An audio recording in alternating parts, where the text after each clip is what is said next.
Hi, I'm Dan Tokar, the Willow Forge in Shepherdstown, West Virginia. And as part of the continuing blacksmithing series, I thought I'd start with materials and nomenclature, or words. There are a lot of words that people use, particularly gamers, where they've just picked words out of a dictionary without really knowing their technical or specific meanings. So I'm going to unpack some of that. First, I'm going to tell you the difference between an ingot, a billet, a bar, a scalp, other things. Like right here, this is an ingot of copper. This I cast in a mold. So if you cast some metal in a mold and it is still the shape of that mold, and it's basically cast just to be a convenient size so that you can work it more later, it's not cast as an object, it's an ingot. Ingots can have flashings, little defects, and generally they're more a way of storing metal. Very seldom do you use an ingot except to remelt for casting or as the starting stock for a project. Ingots can also be different shapes. Like this is a little copper ingot that's triangular in cross section because that was a convenient size to start with. Once you have an ingot, you can turn it into a bar. This is a bar of copper. And you can see the main thing about a bar is that it is dimensional. When they say something is a bar of metal, they mean that it is the same thickness and the same width for whatever length the bar happens to be. So they'll say something like it's a 1-inch square bar, meaning it's 1 inch thick, 1 inch wide, and whatever length you say. So the defining characteristic of a bar is that it has to be a dimensional size over its full length. Now, you also have ingots that are different shapes. This is a round ingot of brass that I cast because sometimes you find it convenient. And you have to be careful of the difference between an ingot that has a useful shape and a bar, because this looks like a bar. It could be a round bar or a rod, but this is an ingot of brass and this is a bar of brass because this is dimensional.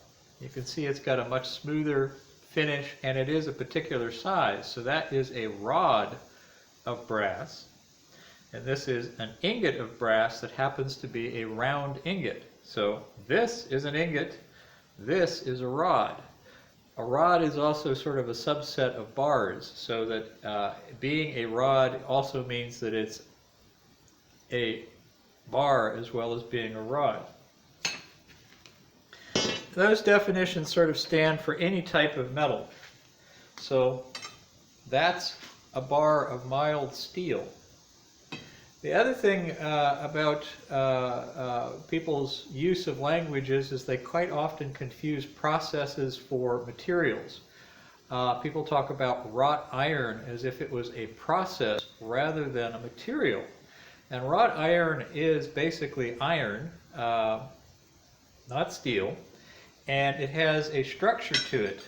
Like here is an antique piece of wrought iron that's been corroded for a long time.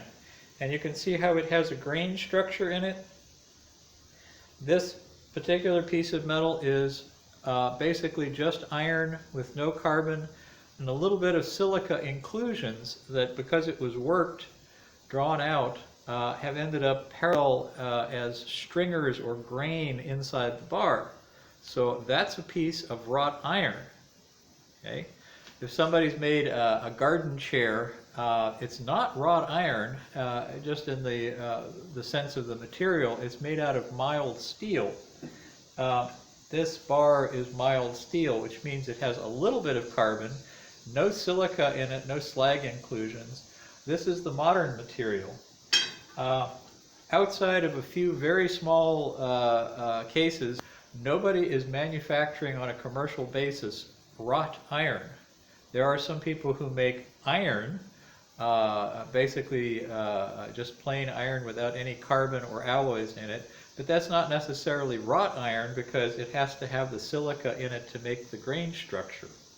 There are some historical furnaces that produce it in very small quantities, but most wrought iron is salvaged because there's still thousands of tons of it in the countryside in old material. Like this is a bar where I've cut halfway through and then I broke the bar to show you the fibrous structure that wrought iron will break, kind of like a piece of wood. It really does have a grain because of the silica inclusion. So all of that texture in there is the grain in the metal because of the silica inclusions. There's also a term that gets used occasionally by gamers and other people of a billet. A billet is something that has been forged and is not necessarily a set dimension anymore. So you can start off with a bar or a rod or an ingot and you forged it out and now it's a billet. This is a billet of pattern welded steel. So you can see that it has a little bit of structure, but the primary thing is it's only sort of dimensional. You can make a bar of pattern welded steel or Damascus steel if you made this to an exact dimension, rolling it out or milled it out or ground it out.